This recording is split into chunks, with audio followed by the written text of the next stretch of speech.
तुमने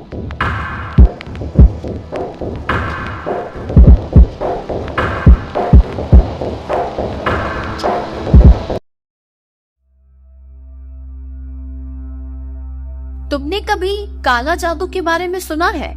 रोशनी ने सिद्धार्थ से पूछा। रोशनी, सिद्धार्थ, गौरव, सुमित और माया पांचों दोस्त मिलकर एक ट्रिप पर जा रहे थे और रास्ते में उन लोगों के बीच में काला जादू के टॉपिक पर बातचीत हो रही थी। ये पांचों दोस्त मिलकर जिस जगह पर जा रहे थे वो कोई साधारण जगह नहीं थी, बल्कि कुंदनगढ़ गांव था। एक ऐसा गांव जो काला जादू के लिए बहुत ज्यादा फेमस था। उस गांव में लोगों की आबादी तो ज्यादा नहीं थी।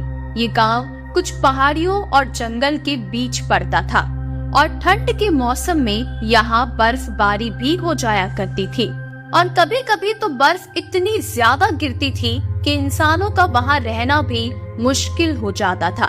जब वो पांचों दोस्त इस ट्रिप पर निकले थे तो उस गांव का रास्ता बिल्कुल सुनसान था।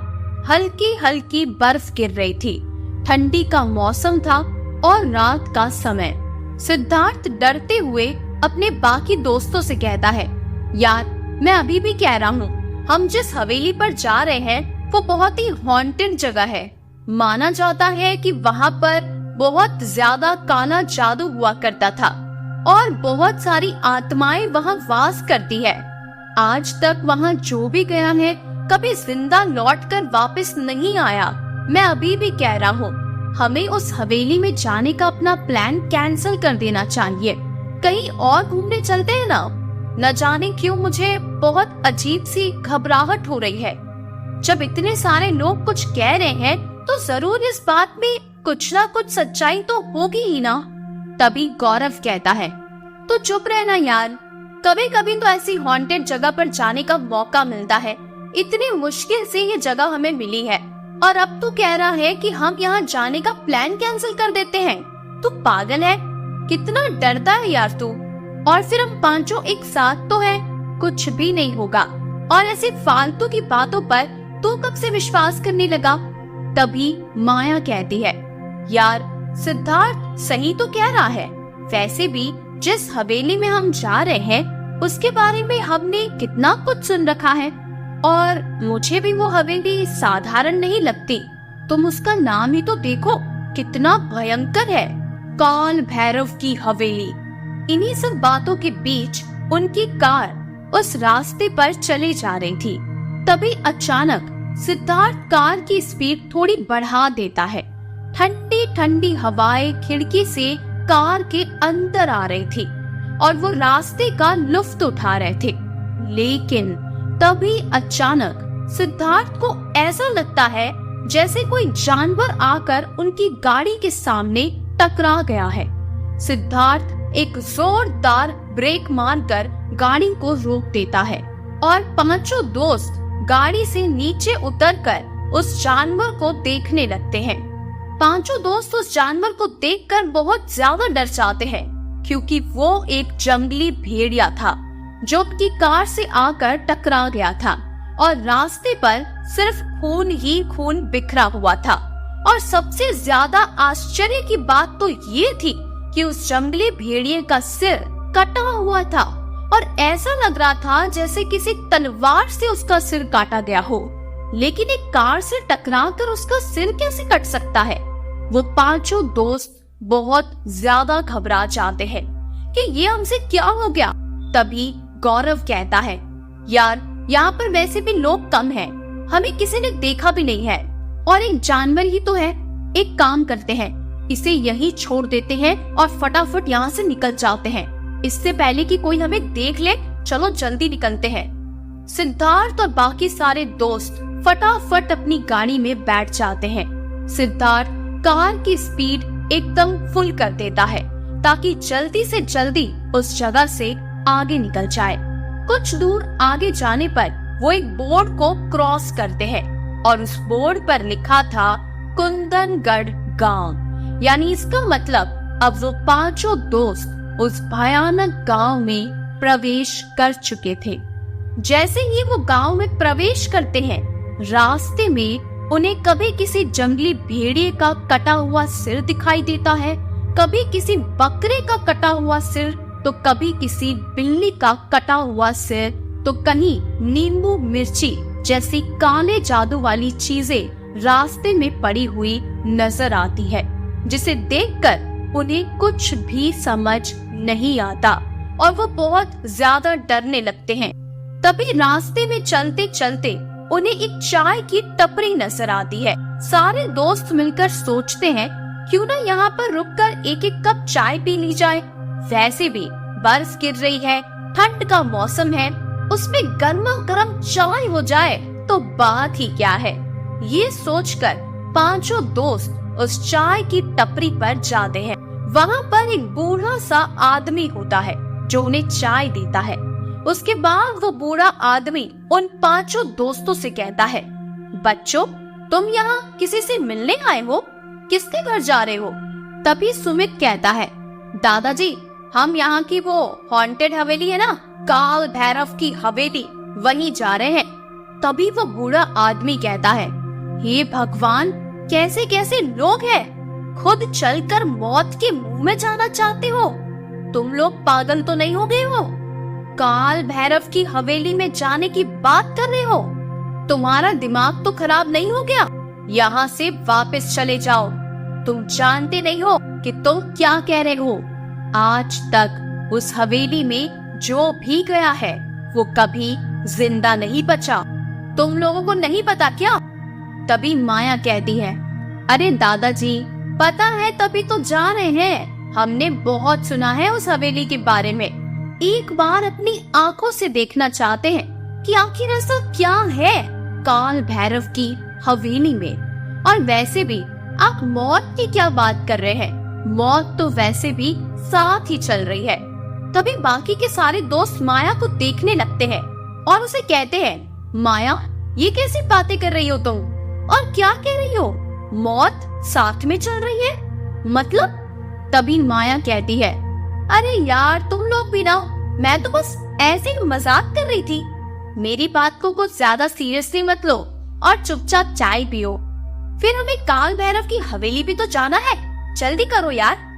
तभी गौरव फिर से माया को कहता है, नहीं माया, लेकिन तुम ऐसी बातें क्यों कर रही थी?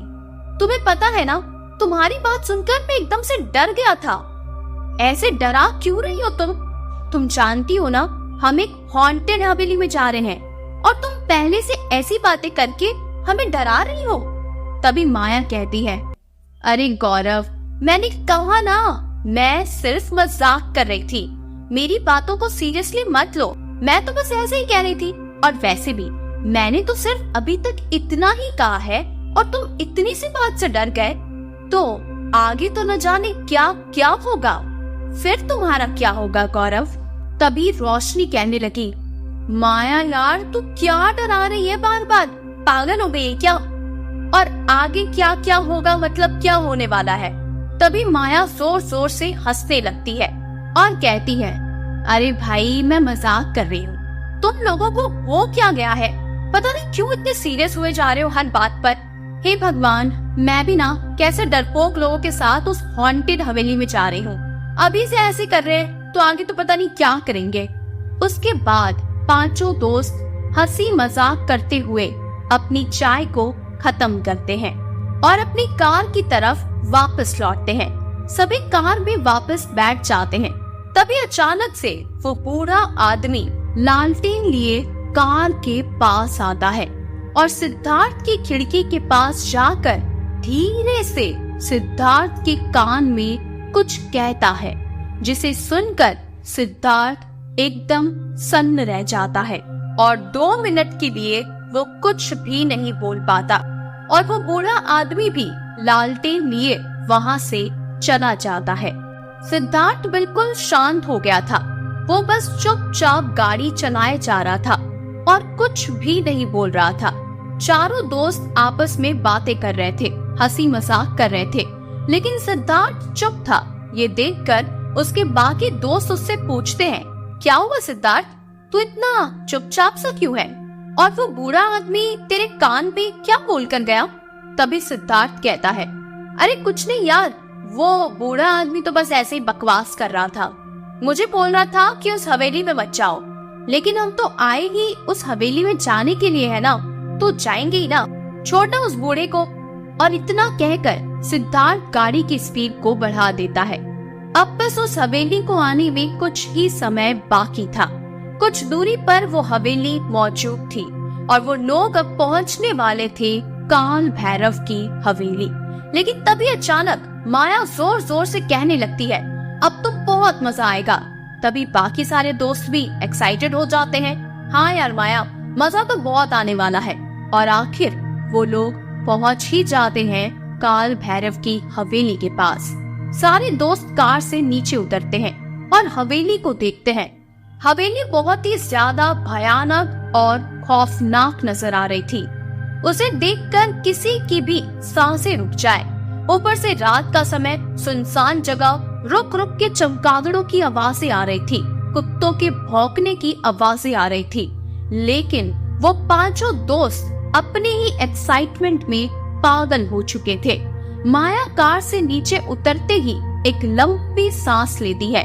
उसके बाद सारे दोस्त गाड़ी से अपना सामान नीचे उतारने लगते हैं, क्योंकि वो लोग कुछ दिन इस हवेली में ठहरने के लिए ही आए थे। इसीलिए उन लोगों के पास अपने अपने 2-3 बैग्स थे। सामान कार से बाहर निकालने के बाद अपना अपना सामान उठाकर वो लोग हवेली के अंदर जाने ही लगते हैं कि इतने में ही सिद्धार्थ का फोन बजने लगता है। सिद्धार्थ फोन उठाता है और सामने से आवाज आती है, आ जाऊं क्या मैं? तभी सिद्धार्थ कहता है, हाँ आ जा, हम लोग हवेली पहुंच गए हैं। ये लड़का और कोई नहीं बल्कि पीयूष था और वो पांचों दोस्त इसके बारे में जानते थे, क्योंकि पीयूष भी इनका ही दोस्त था जो कुत्तनगढ़ गांव के पास ही रहता था। और इसने कहा था कि जब तुम लोग हवेली पहुंच जाओ तो मुझे कॉल कर देना, मैं भी अपनी बाइक लेकर हवेली पर आ जाऊंगा। और अब पीयूष भी अपनी बाइक लेकर उस हवेली पर पहुंच जाता है। उसके बाद 6 दोस्त मिलकर उस हवेली के अंदर प्रवेश करते हैं। जब वो 6 दोस्त मिलकर हवेली के अंदर जा ही रहे थे, तभी अचानक माया मन ही मन मंत्र बुदबुदाने लगी। उसकी इस तरह की हरकतें देखकर उसके दोस्त उसे दोबारा पूछते हैं, माया आज तुम्हें हो क्या गया है? आखिर तुम क्या बोल रही हो? तभी वो कहती है, अरे मैं तो बस ऐसे ही बोल रही थी, तुम सब अंदर चलो ना। उसके बाद वो लोग हवेली के दरवाजे को खोलने की कोशिश करते हैं। हवेली का दरवाजा खुलते ही बहुत सारी चमगादड़ें एक साथ दरवाजे से बाहर निकल जाती है। ये देखकर सारे दोस्त घबरा जाते हैं। वो हवेली बहुत ही आलीशान थी, हर जगह जाले जमे हुए थे। देखकर ऐसा लग रहा था जैसे कई सालों से इस हवेली को खोला ही नहीं गया हो।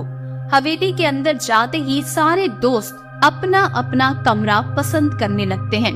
सबको एक एक कमरा पसंद आ जाता है और सारे दोस्त अपने अपने कमरे में अपना सामान रख देते हैं। उसके बाद वो लोग अपने कपड़े चेंज करके फ्रेश होकर दोबारा हवेली के आंगन में मिलते हैं। पांचों दोस्त वहाँ पर आ जाते हैं, लेकिन माया अभी वहाँ मौजूद नहीं होती। माया अभी तक नहीं आई थी, इसीलिए उसे बुलाने के लिए सिद्धार्थ ऊपर वाले कमरे में जाता है। वो जैसे ही माया के कमरे में जाने ही लगता है कि तभी माया कमरे से बाहर आ जाती है और सिद्धार्थ से कहती है, चलो चलो मैं रेडी हो गई, नीचे चलते हैं। और ये कहकर सिद्धार्थ और माया भी नीचे हवेली के आंगन में पहुंच जाते हैं।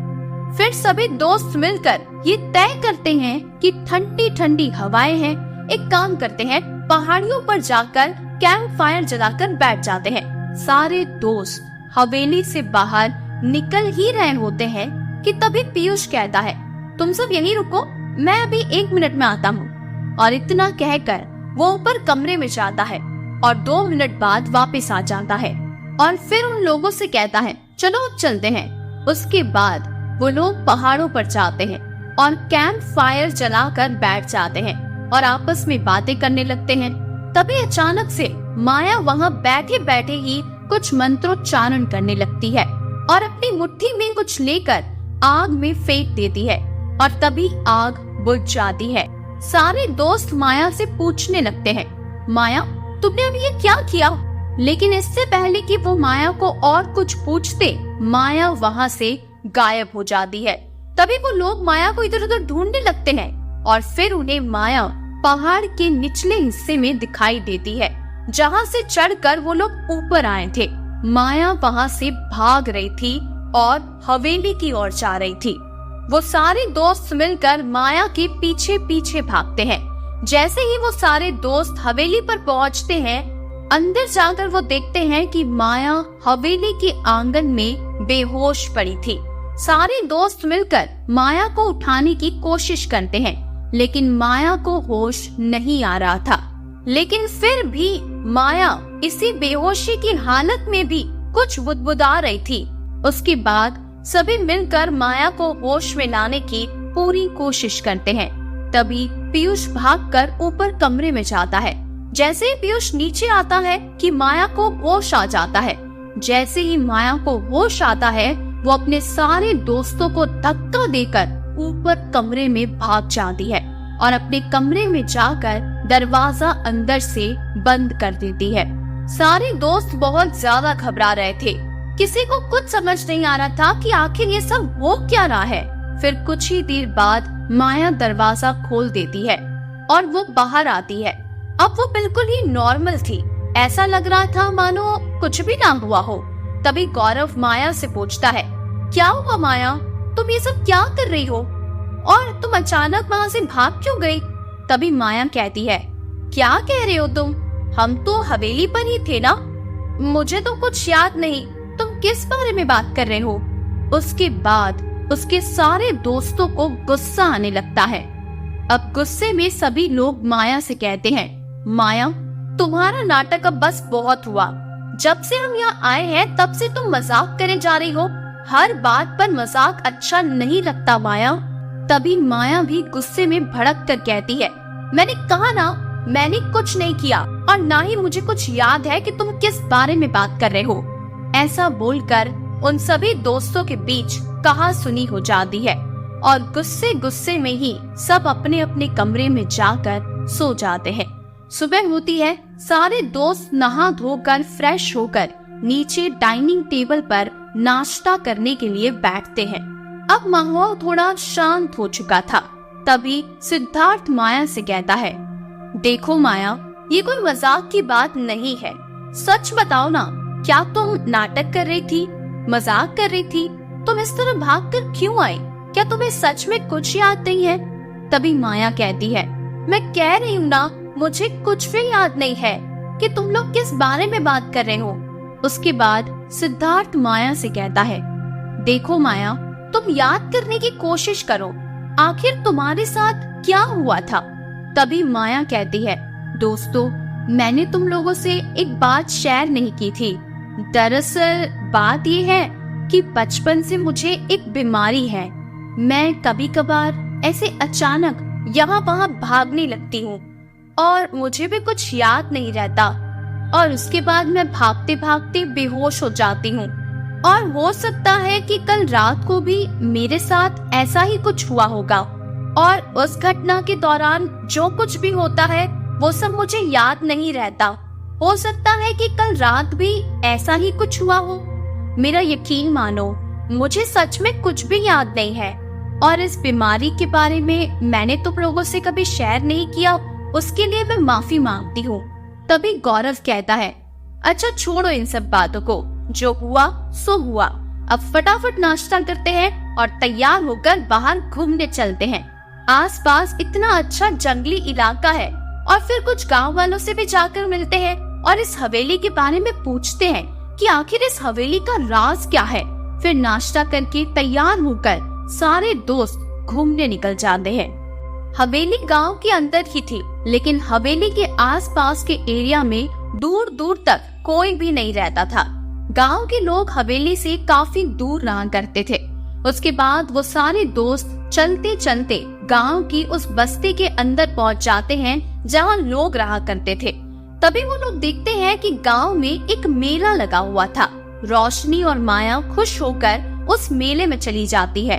तभी सिद्धार्थ, गौरव, सुमित और पीयूष गांव के आसपास के खेतों में घूमने निकल जाते हैं। जैसे ही वो चारों एक खेत के अंदर घुसते हैं, तभी खेत का मालिक दूर से बैठे हुए उन्हें देख लेता है कि कुछ अनजान लोग उसके खेत के अंदर चले आ रहे हैं। वो वहीं से चिल्लाते हुए उन्हें कहता है, अरे ओ, कौन हो तुम लोग और मेरे खेत में कैसे घुसे चले आ रहे हो? तभी सुमित कहता है, अरे काका, हम आपके खेत को नुकसान पहुंचाने नहीं आए हैं। दरअसल हम लोग शहर से आए हैं, यहाँ पर घूमने के लिए, गांव देखने के लिए। आपका खेत हमें अच्छा लगा तो हम देखने चले आए। तभी वो आदमी उन चारों से पूछता है, अच्छा, चलो कोई बात नहीं। वैसे तुम गांव में किसके घर रुके हो? तभी पीयूष कहता है, वो गांव के किनारे पर जो काल भैरव की हवेली है ना, हम वहीं रुके हैं। हमने सुना है कि वहाँ पर पहले काला जादू हुआ करता था। उसके पीछे का रहस्य जानने, गांव को घूमने हम 2-3 दिन के लिए यहाँ पर आए हैं। तभी अचानक वो आदमी भागकर कहीं चला जाता है। वो चारों उसे भागते हुए देखते रह जाते हैं। वो आदमी भागकर गांव के सरपंच के पास पहुंचता है और उनसे कहता है, कुछ बच्चे हैं जो काल भैरव की हवेली में रुकने के लिए आए हैं और कह रहे हैं कि उस हवेली का राज जानना चाहते हैं। ये बात पता चलते ही गांव का सरपंच पूरे गांव को मीटिंग करने के लिए बुलाता है। पूरा गांव वहां इकट्ठा हो जाता है। सिद्धार्थ, सुमित, गौरव और पीयूष भी वहां पहुंच जाते हैं, लेकिन रोशनी और माया का कुछ पता नहीं था। पूरा गांव और वो चारों दोस्त वहां पर मौजूद थे। तभी सरपंच उन चारों को ये समझाने की कोशिश करते हैं, बेटा, अगर तुम सच में गांव घूमना चाहते हो तो यहाँ पर कई सारे घर खाली पड़े हैं। तुम वहाँ कुछ दिनों के लिए रह सकते हो, लेकिन उस हवेली पर मत ठहरो, वरना तुम लोगों की जान पर खतरा हो सकता है। तभी सरपंच पीयूष को देखते हैं और कहते हैं, बेटा, तुम तो गांव के पास ही रहते हो ना, और इस गांव में भी तुम्हारा आना जाना है। तुम तो ये सब कुछ जानते हो। ये सब जानते हुए तुम ऐसा कैसे कर सकते हो बेटा? उस हवेली के बारे में तुम जानते हो ना कि वहाँ आज तक जो भी गया है उसकी मौत हो गई है। फिर तुमने इन लोगों को मना क्यों नहीं किया और तुम भी इनके साथ उस हवेली में रहने लगे? तभी पीयूष सरपंच से कहता है, काका, मैंने इन सबको पहले मना किया था, लेकिन ये सब मेरे दोस्त हैं और ये लोग उस हवेली में रहना चाहते थे।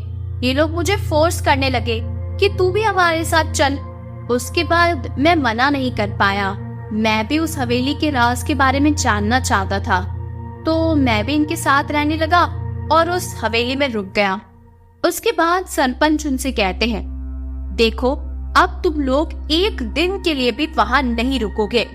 अब जल्दी से अपना सारा सामान लेकर आओ और गांव में ठहर जाओ, और उस हवेली में तुम बिल्कुल भी नहीं जाओगे। उसके बाद वो चारों दोस्त वहां से निकल जाते हैं और रोशनी और माया को ढूंढने लगते हैं। ढूंढते ढूंढते वो गांव के उस मेले में पहुंचते हैं, लेकिन मेला तो पूरा खाली था क्योंकि सारे लोग सरपंच की मीटिंग में मौजूद थे, लेकिन रोशनी और माया वहां पर नहीं थी। उसके बाद वो गांव में हर जगह उन्हें ढूंढते हैं, पर रोशनी और माया का कुछ भी पता नहीं चलता। ढूंढते ढूंढते रास्ता तय करते करते आखिरकार वो चारों हवेली तक पहुंच जाते हैं, लेकिन अभी तक उन्हें रोशनी और माया का कुछ पता नहीं लगता।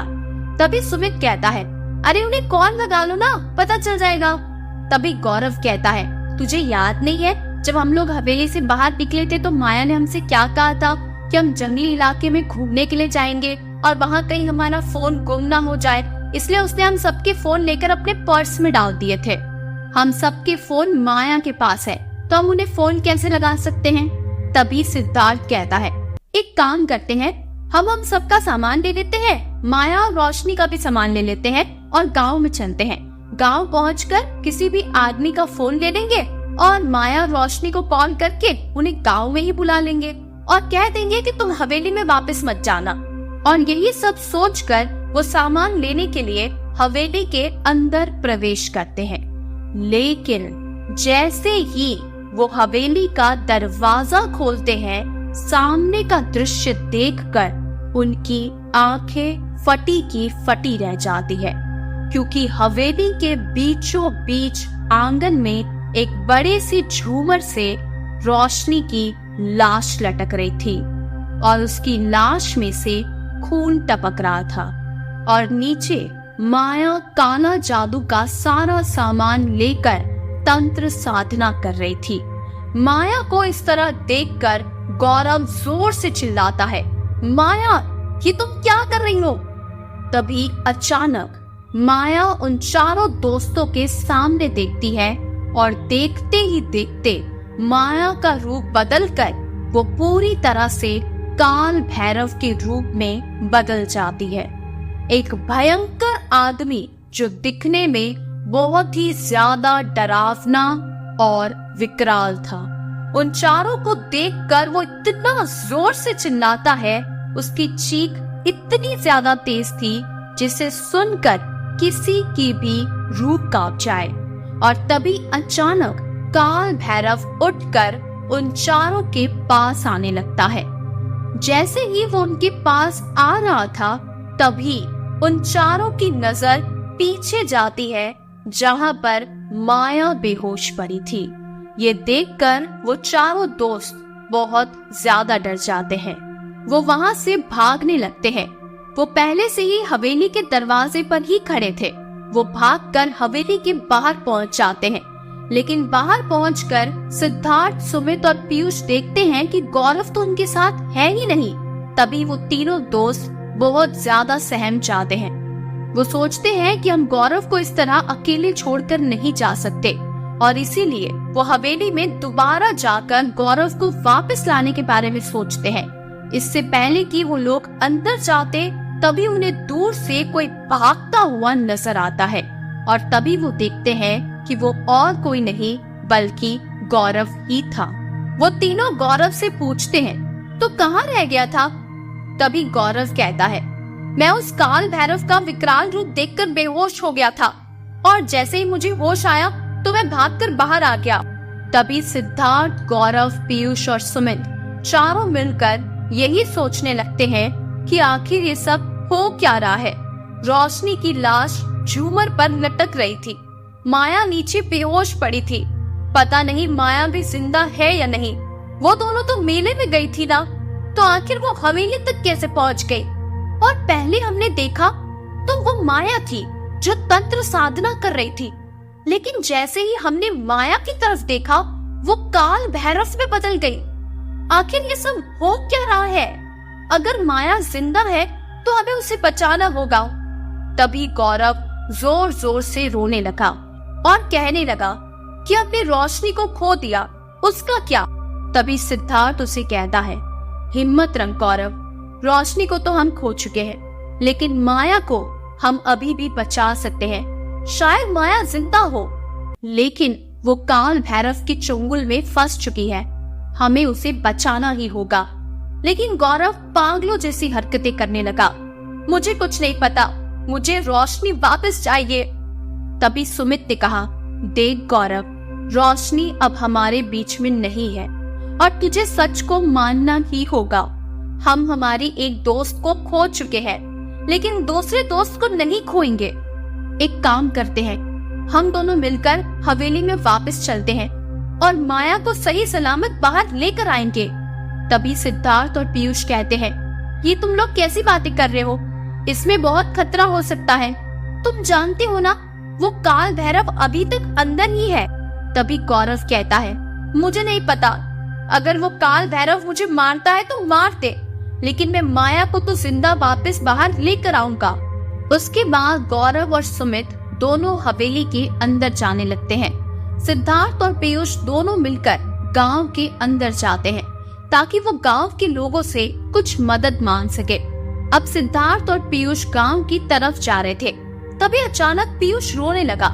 सिद्धार्थ ने उससे कहा, पीयूष, मैं जानता हूँ तुम्हें भी रोशनी को खोने का बहुत दुख है, मुझे भी बहुत दुख है, लेकिन अब हम कुछ नहीं कर सकते।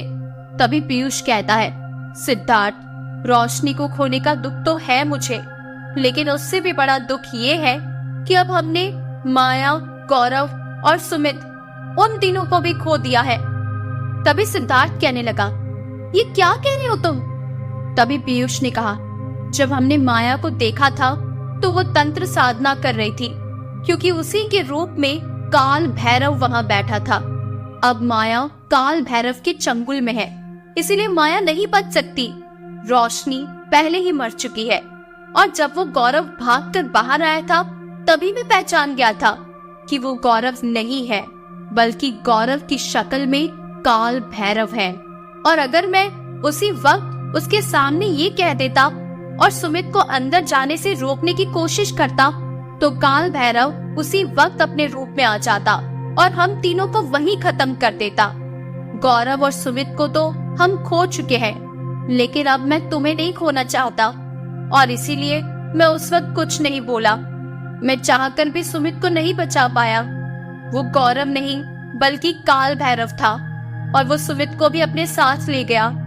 गौरव को उसने अपना शिकार पहले ही बना लिया। अब सिर्फ हम दो ही बचे हैं। अब सिद्धार्थ भी फूट फूट कर रोने लगा, और रोते हुए पीयूष से वो पूछता है, लेकिन तुझे ये सब कैसे पता चला कि वो गौरव नहीं है बल्कि काल भैरव है? तभी पीयूष कहता है, मैं इस गांव के पास ही रहता हूँ। इस गांव में मेरा आना जाना भी है, और मैंने काफी सुन रखा है काल भैरव के बारे में। और ये भी मैं जानता हूँ कि वो जब चाहे जिसका चाहे रूप ले सकता है। और जब गौरव भाग कर आया था तब मैंने देखा कि गौरव ने अपने हाथ में सोने की अंगूठी पहन रखी थी, वो गायब थी। यहाँ तक कि उसके हाथों के नाखून भी लंबे थे और उसके पैरों के नाखून भी लंबे थे। मैंने काल भैरव के बारे में सुना है, जब भी वो किसी इंसान की बलि चढ़ाता है तो वो पहले उसके शरीर पर मौजूद सोने की हर एक चीज को निकाल लेता है, और उसके बाद वो उस इंसान का पूरा शरीर बलि दे देता है। और यहाँ तक कि गौरव का बात करने का टोन भी बहुत ही भारी लग रहा था। और इन्हीं सब बातों से मैं समझ गया कि वो हमारा गौरव नहीं था, बल्कि हमारे सामने गौरव की जगह काल भैरव खड़ा था। पीयूष की ये बात सुनकर अब सिद्धार्थ उस चाय की टपरी पर मिले बूढ़े आदमी की कहानी बताता है। सिद्धार्थ कहता है, इस गांव में आने से पहले हम लोग एक चाय की टपरी पर रुके थे। वहाँ मुझे एक बूढ़ा आदमी मिला था। वो बूढ़ा आदमी मेरे पास आया और जाते वक्त मेरे कान में धीरे से बस इतना कहकर गया कि माया से वो किताब ले लेना, और उसके बाद वो अपनी लालटेन लेकर वहाँ से चला गया था। उस वक्त मैं उसके बारे में कुछ भी समझ नहीं पाया, और मैंने अपने दोस्तों से और तुमसे भी इस बारे में कोई जिक्र नहीं किया। लेकिन अब मैं तुम्हें इस बारे में बता रहा हूँ, और मैं ये जानना चाहता हूँ कि आखिर वो बूढ़ा आदमी किस किताब की बात कर रहा था, और वो मुझे क्या कहना चाहता था। क्या तुम इस बारे में कुछ जानते हो? फिर पीयूष कहता है, हाँ, मैं उस किताब के बारे में जानता हूँ।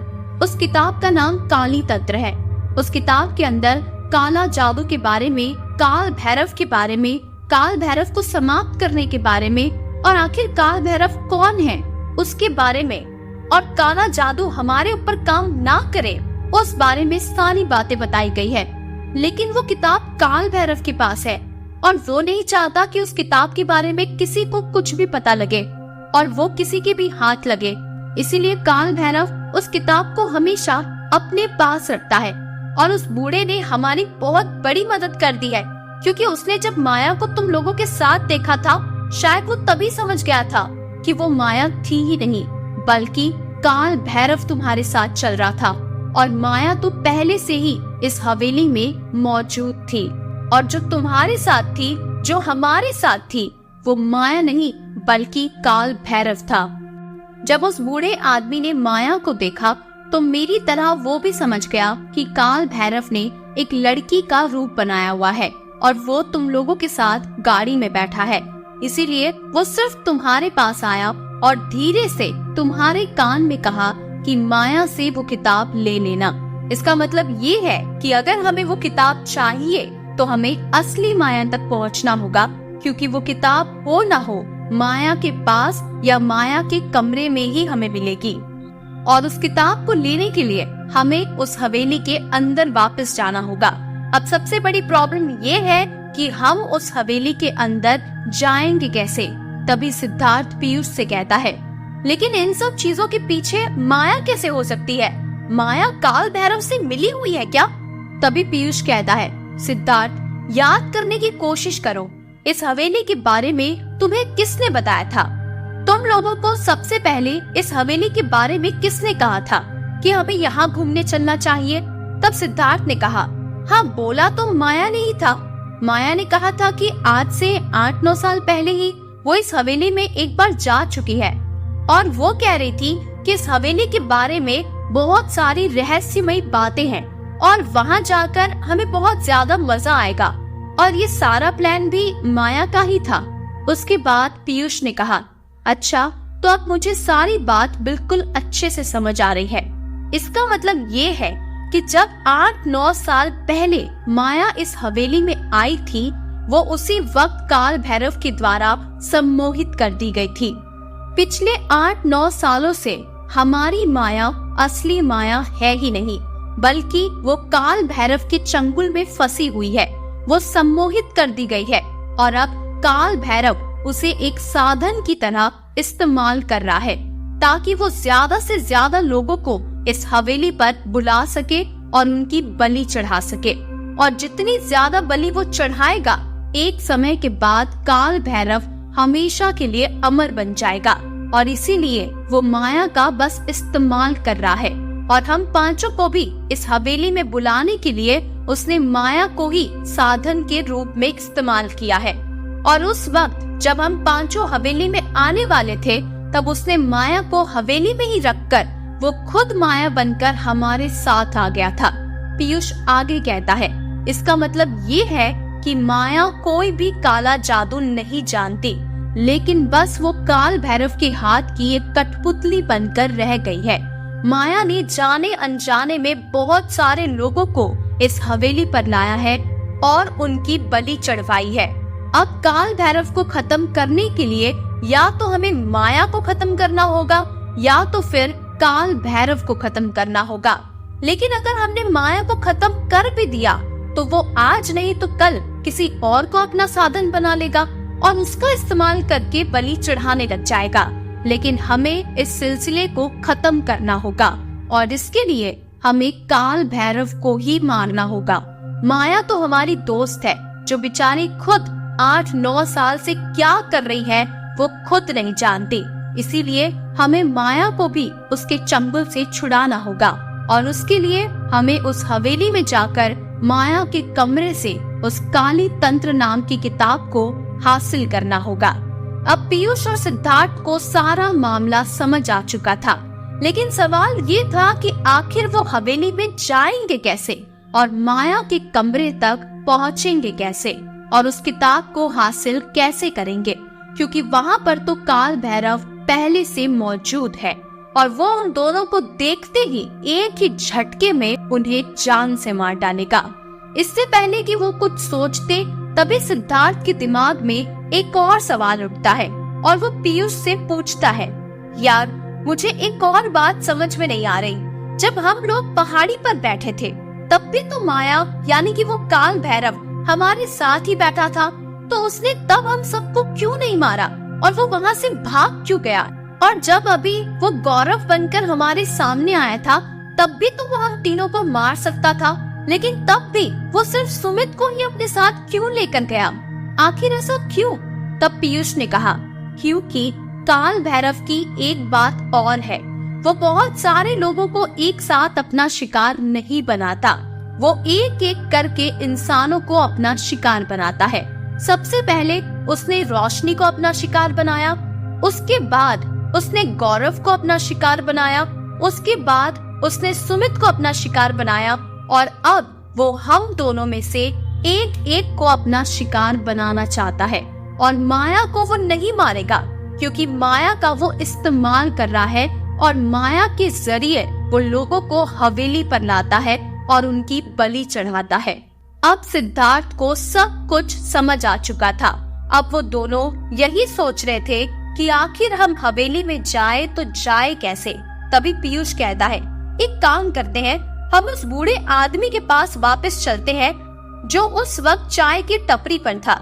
तब तो वो ज्यादा कुछ बोल नहीं पाया, हो सकता है कि वो हमारी कुछ मदद कर सके। उसके बाद सिद्धार्थ और पीयूष दोनों बाइक लेकर उस चाय की टपरी पर उस बूढ़े आदमी से मिलने के लिए निकल जाते हैं। पीयूष बाइक चला रहा था और सिद्धार्थ उसके पीछे बैठा था। बूढ़े आदमी से मिलने जाने के लिए भी बीच रास्ते उन्हें हवेली को पार करके ही जाना था। जैसे ही वो हवेली के पास पहुंचते हैं, तभी सिद्धार्थ देखता है कि हवेली का दरवाजा खुला हुआ था और दरवाजे पर माया खड़ी थी और उसके बाल बिखरे हुए थे। वो रो रही थी और बड़ी भयानक नजर आ रही थी। वो दूर से ही चिल्लाकर सिद्धार्थ से कहती है, सिद्धार्थ, पीयूष, काल भैरव मुझे मार देगा, प्लीज मुझे यहाँ से बचा लो, हवेली के अंदर आ जाओ, मुझे बचा लो। और इतना कहकर माया जोर जोर से रोने लगती है। तभी सिद्धार्थ पीयूष को कहता है, जल्दी कर, माया हमें बुला रही है, जल्दी गाड़ी रोक। उसके इतना कहते ही अचानक हवेली के दरवाजे जोरदार बंद हो जाते हैं और माया हवेली के अंदर ही बंद हो जाती है। पीयूष सिद्धार्थ की बात सुनकर उसे कहता है, नहीं दोस्त, मैं गाड़ी नहीं रोक सकता, ये सब काल भैरव की चाल है। वो हम दोनों को हवेली पर बुलाना चाहता है। हम दोनों में से एक एक करके वो अपना शिकार करेगा। हमें जल्द से जल्द बस उस बूढ़े आदमी के पास पहुंचना है। तू अपने आप को संभाल और काल भैरव की चाल में मत फंस। और उसके बाद वो लोग चाय की टपरी पर उस बूढ़े आदमी के पास पहुंच जाते हैं। उस बूढ़े आदमी से पूछने पर उन दोनों दोस्तों को पता चलता है कि काल भैरव पहले इसी गांव में रहा करता था। धीरे धीरे गांव से बच्चे गायब होने लगे। उसके बाद उन बच्चों की लाश उस हवेली पर पाई जाने लगी और वहाँ पर बहुत सारा काला जादू का सामान भी पाया जाने लगा। ये सब देखकर गांव वालों को कुछ भी समझ नहीं आ रहा था। दरअसल काल भैरव उन छोटे बच्चों को बहला फुसला कर उस हवेली में ले जाया करता था और उन पर काला जादू करता था और वो शैतानों की पूजा करता था और बच्चों की बलि चढ़ाता था। लेकिन एक दिन एक भेड़ बकरी चराने वाले चरवाहे ने एक बच्चे को काल भैरव के साथ उस हवेली में जाते हुए देख लिया। वो बच्चा जैसे सम्मोहित हो चुका था और काल भैरव के साथ साथ बिना कुछ बोले बस चला जा रहा था। फिर उस चरवाहे ने देखा कि काल भैरव ने उस बच्चे को हवेली में ले जाकर कुछ तंत्र साधना की और उस बच्चे को मार डाला। ये देखकर वो चरवाहा सहम गया। उसने जाकर सारे गांव वालों को इस बारे में बता दिया। अब पूरे गांव वालों को उसकी सच्चाई के बारे में पता चल गया था। उसके बाद सारे गांव वालों ने मिलकर काल भैरव को उसी हवेली में मार डाला। तब से माना जाता है कि काल भैरव की आत्मा इसी हवेली में निवास करती है। इसीलिए जब भी उसके बाद कोई भी उस हवेली में गया, वो वापस कभी लौट कर नहीं आया। इसीलिए सारे लोग उस हवेली से घबराने लग गए और उस हवेली के दूर ही अपना घर बनाकर रहने लगे। इसके आगे उस बूढ़े आदमी ने कहा कि वो जो किताब है काली तंत्र, उसके अंदर काल भैरव को मारने की विधि लिखी गई है। उसे कैसे मारना है वो तो मैं नहीं जानता और ना ही गांव वालों में से कोई जानता है, लेकिन मैं सिर्फ इतना जानता हूँ कि उस किताब के अंदर काल भैरव को खत्म करने के बारे में लिखा गया है। फिर वो बूढ़ा आदमी उन दोनों को एक लॉकेट देता है और उनसे कहता है, ये लॉकेट तुम माया को पहना देना। ऐसा करते ही माया काल भैरव के सम्मोहन से बाहर आ जाएगी और तुम उसकी जान बचा पाओगे। लेकिन इसमें तुम्हारी जान को भी खतरा हो सकता है और मेरे पास बस एक ही लॉकेट है। अब तुम दोनों को ही सोचना होगा कि तुम्हें क्या करना है। फिर सिद्धार्थ और पीयूष वहाँ से निकल जाते हैं। तभी सिद्धार्थ पीयूष से कहता है, मैं जाऊंगा हवेली में और काल भैरव से माया को मुक्त करवा कर लाऊंगा। तभी पीयूष कहता है, उस हवेली में जाना खतरे से खाली नहीं है। काल भैरव तुम्हें देखते ही मार डालेगा। हम दोनों साथ चलते हैं। तभी सिद्धार्थ कहता है, अगर हम दोनों साथ जाएंगे तो हो सकता है कि दोनों ही मर जाए। इससे अच्छा यही होगा कि तुम बाहर ही रहो। मैं लॉकेट पहन कर जाऊंगा और माया को काल भैरव के चंगुल से मुक्त करवा कर लाऊंगा। पीयूष के काफी मना करने के बाद भी सिद्धार्थ अकेला ही हवेली में चला जाता है।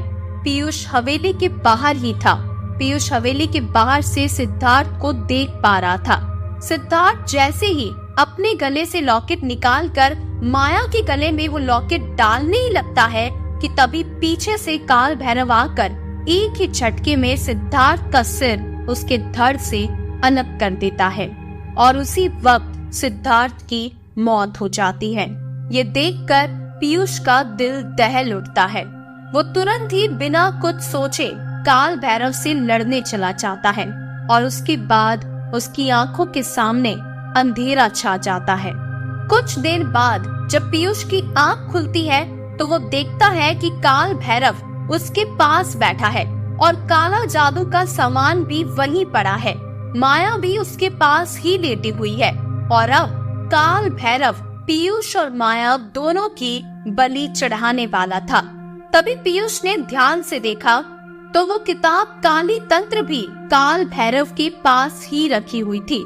पीयूष ने काल भैरव का ध्यान भटकाने के लिए किसी चीज को पीछे की तरफ जोरदार फेंका और दोबारा आंख बंद करके लेट गया। काल भैरव को लगा कि हवेली में उसके अलावा भी कोई और है। वो ये देखने के लिए अपनी जगह से उठा और हवेली में ढूंढने लगा, चिल्लाने लगा, कौन है यहाँ? तभी पीयूष ने जल्दी से उठकर उस किताब को खोला। उस किताब के पहले ही पन्ने पर लिखा था कि इस किताब को जलाते ही काल भैरव भी हमेशा हमेशा के लिए भस्म हो जाएगा।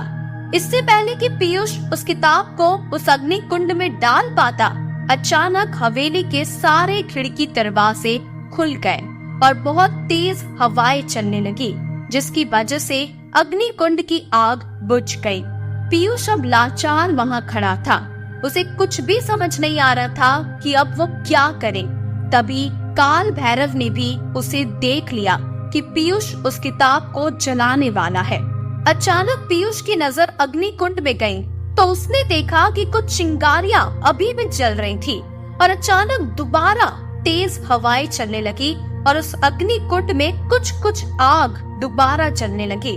पीयूष ने उस किताब के पन्ने फाड़कर उस आग में डालना शुरू कर दिया और अब वो आग तेजी से बढ़ने लगी और फिर पीयूष ने उस किताब को उस आग में डाल दिया।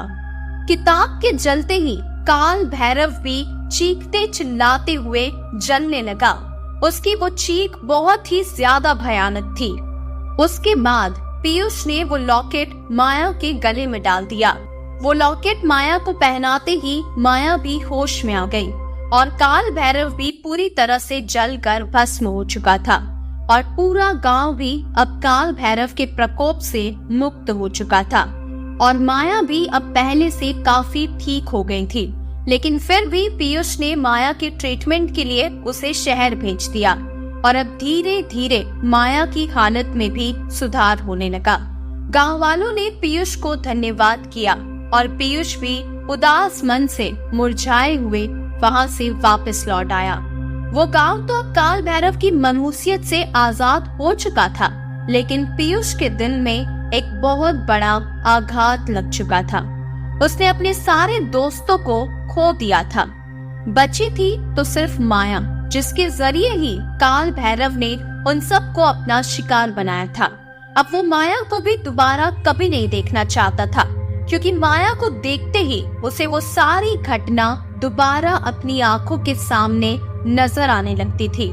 पीयूष अपने दोस्तों की मौत के पीछे का कसूरवार अपने आप को मानता है, क्योंकि वो काल भैरव के प्रकोप के बारे में, उस हवेली की मनहूसियत के बारे में पहले से जानता था। उसके बावजूद भी वो अपने दोस्तों के साथ उस हवेली को एक्सप्लोर करने के लिए गया था। अब पीयूष अपने दोस्तों की मौत के सदमे में हमेशा गुमसुम रहने लगा और आज भी उस घटना की याद में वो खोया हुआ, डरा हुआ और सहमा हुआ सा रहता है। ये कहानी मैंने खुद लिखी है। आपको कैसी लगी मुझे प्लीज कमेंट करके जरूर बताइएगा। और अगर आपको मेरी कहानी अच्छी लगी है तो मेरे चैनल को जरूर सब्सक्राइब कीजिएगा, क्योंकि आप जानते हैं आपका एक सब्सक्राइब मुझे बहुत ज्यादा सपोर्ट करेगा। अगर आपको मेरा वीडियो पसंद आया है तो प्लीज मेरे वीडियो को लाइक, चैनल को सब्सक्राइब जरूर कीजिए। चलिए ऐसी ही और भी भूतिया, रहस्यमयी और डरावनी कहानियों को सुनने के लिए मेरे चैनल से जुड़े रहिएगा।